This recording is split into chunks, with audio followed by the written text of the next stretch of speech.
have you ever wondered how the diversity of your team can really be that secret weapon in your business? Well, in today's episode, we're about to find out. Hello, my friend, Crystal DeCuna here, and welcome back to the Leaders Listen Up podcast, brought to you by The Inside View. Hey, if you're joining us for the first time, then welcome. And if you've been with us for a while, thank you so much for sticking with us. And you'll know that each week we share tools and techniques to help you design those epic customer and employee experiences, allowing you to increase sales, customer loyalty, customer service and retention, and really allow you to be that people's champion for your employees and for your customers. So thanks for tuning in. Let's dive into this week's episode. So today we're talking about diversity, equity, and inclusion. And my friend, it's more than just a buzzword. It's really your secret weapon in business. So let's talk about why diversity, equity, and inclusion, my friend, it's not just a nice to have anymore. This is a non-negotiable. You can't just do that 30-minute training and think it's all done.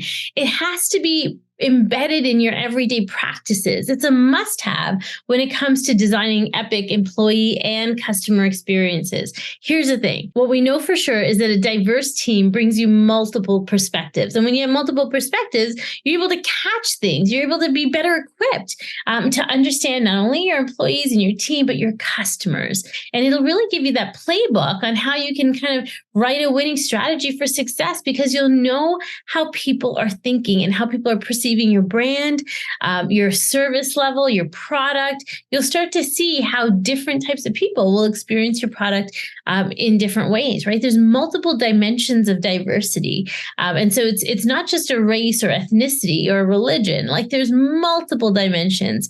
And so we really start to get into this when you understand the value of what diversity, equity, and inclusion is like in your organization. And so let's start with talking a little bit about the cost. What does this cost us, right? So let's get real with it, because ignoring diversity, equity, and inclusion can really cost you a fortune. And it can cost you big time. And over the last 3 years, my friends, in particular over the last 3 years, I've been teaching this for almost 10 years now. But personally, within my circle or people close to my circle, have come to me and asked for help with this. And they've asked for help because nearly, I'd say over half a dozen companies have been taken to court in the last few years. And they're paying heavily financially for something that they really hadn't, some had not the right motive and intentions, but some, I think there was a bit of an unconsciousness there. And they've had to pay for it. And so I want you to really think about, things that you might not think are challenging. It can cost you, if we're not financially cost you, but aside from the financial costs of it, it really can be turmoil and treacherous in an organization, because there's a lack of sense of belonging. There's a lack of sense of appreciation and value and respect. And so companies that lack diversity are 35% less likely to have financial returns above that average medium, that industry medium, right? And so there's something missing, and we need to really make sure that we're paying attention to it, especially in small businesses. And so, there's a couple of quick wins we can do. Now, we've talked about diversity, equity, and inclusion multiple times. I've done free trainings on this. This is all over LinkedIn. There's multiple ways to access this information and kind of get that low-hanging fruit. But if you haven't started yet, and if this is your first episode you're listening to, then, little things we can start with. Low-hanging fruit is making sure your job descriptions are gender neutral. Perhaps making sure that you're celebrating a variety of holidays, not just the typical Christmases and Easters and Thanksgivings, but really, holidays that celebrate everybody in your organization and their religions and respecting their special days. You could have open forums that create this space for open dialogue, and employee resource groups where people can start to have conversations. Again, depending on the size of your organization, some might work and some might not be a good fit. But I know many of our listeners have already dove into a lot of this, and some of you may have already taken our certified training. The one thing that's different about the way we do training is there's a couple different options. We've got diversity, equity, and inclusion accelerator courses, which is like a 4-hour course, but then we continue to stay with you for 12 months after. As well, our 2-day certification, that gets deep. That's 16 hours of really diving into all the different dimensions of diversity. It is a certified program, but the beauty of that as well is that you're with me for 12 12 months after. We have a 90-minute call once a month for the next 12 months. So we're taking all the elements that we've learned in 2 solid days, and we're reinforcing them with different examples, different case studies. And so it's not just kind of that checkbox, but it's something where the entire team's culture starts to change. And so I'm trying to change that human behavior and those conscious and unconscious biases that we have. And so the sustainability of the training is really important to me as a trainer, as a facilitator, as a designer of these training programs. So in saying all that to you, I wanted to share a couple of things that you can start to do in your organization. We share a little bit of this in the training, but a lot of these I've actually customized for organizations we're working with, where we start to design their diversity program. And so the first one, I call it the diversity detective, and it's about assigning a team member each month to be that diversity detective, really responsible for identifying areas where the company can improve their efforts in diversity, equity, and inclusion. And so, they present their findings at the end of the month, and then perhaps the rest of the team works on problem solving that. If money or time was no object, what would we do to mitigate that challenge or create a better experience for that person? What are some of the things? And then when you have this ideation session and you're able to really, money or time, no object, come up with some really great ideas, 9 times out of 10, you'll see that it doesn't cost a lot of money and it doesn't take a lot of time.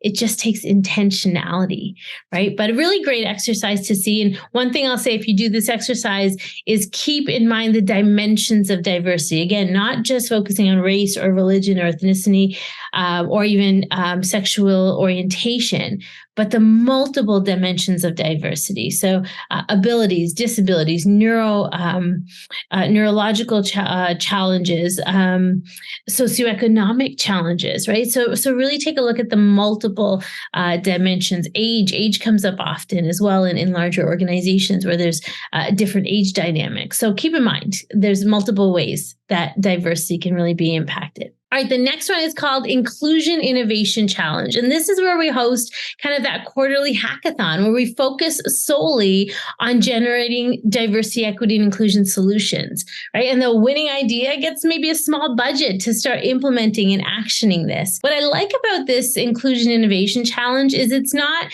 an employee resource group that's doing this. So sometimes organizations have put together that diversity, equity, and inclusion committee. If you're that company, kudos to you, you're in the step in the right direction. But a challenge like this is really great because you don't want that committee to do it. You want the entire organization to do it, right? And so it's okay, let's come up with some solutions. And so you can do this in an hour session. You can do this in a 3-hour session. You can do this in a full day session. It all depends on the size of your organization. If you need help, just connect, and I'm happy to help design something. But the idea here is to really make sure that ideas are coming to life and that they're driven to get that budget so that they can start to implement it, right? So there's a little bit of a friendly competition happening there. All right, number 3 is the culture cookbook. Now, we did this with a couple organizations over the pandemic, and we're still doing it now in real life, and it's fantastic. And so it's this idea where everybody in the organization brings a family recipe or a recipe from their heritage, or they could have made up the recipe, of their favorite flavors and tastes. And so everybody brings it together. They submit their recipe and they create a cookbook out of this. Now, we did it, like I said, virtually, but it's developed such amazing. So one organization, they had a staff of, I think their staff was about 38, just under 40 people, maybe 35 people. And so they had 35 or 38 recipes. But what they started to do is they started actually cooking one. So then we're now in year 2.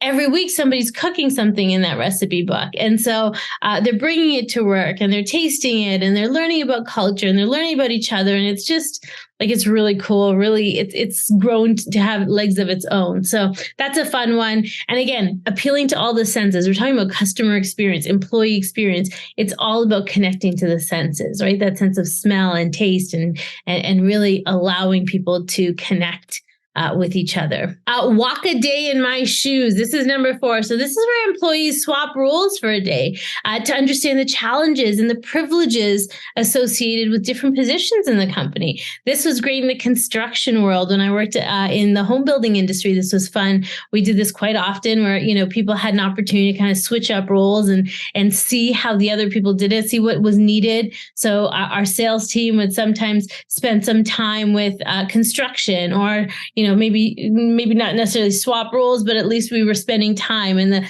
construction team might understand, okay, this is what sales is going through on a Saturday or Sunday when we've got multiple people in our model homes. And so we just started to develop this respect for different departments, right? And so really a great way to see, if there's conflict or challenges within organizations, this is a great one for just communication in general, allowing them to see what's required, why we need you to do things a certain way, because it impacts the customer experience, right? So in construction and sales, this was a really, really helpful one, because the sales team understood how important it was for the construction team to receive information at a certain time, because they really understood the building process.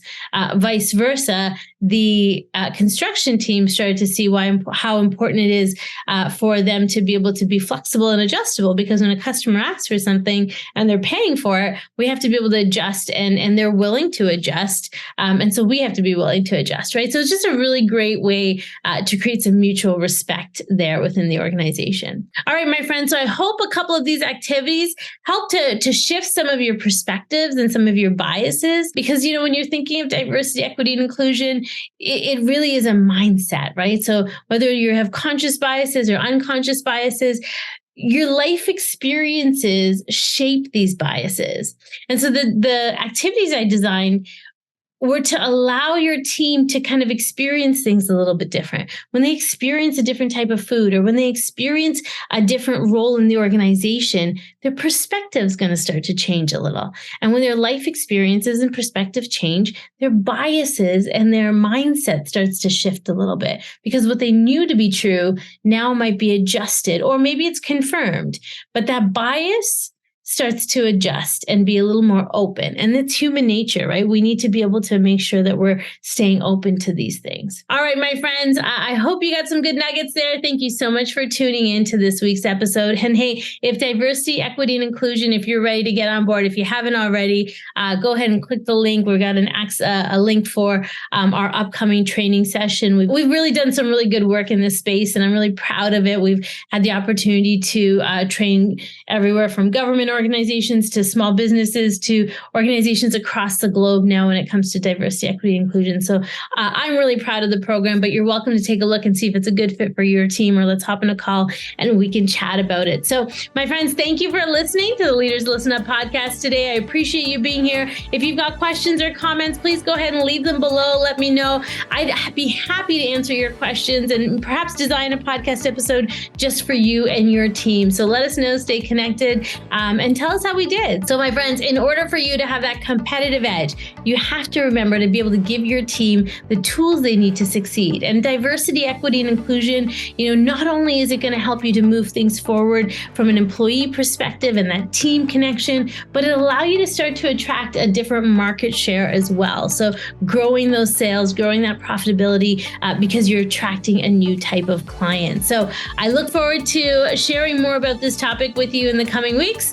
It is definitely something near and dear to my heart. And so leaders, I wish you continued success. Go ahead, have a fantastic week ahead, and always remember to listen up.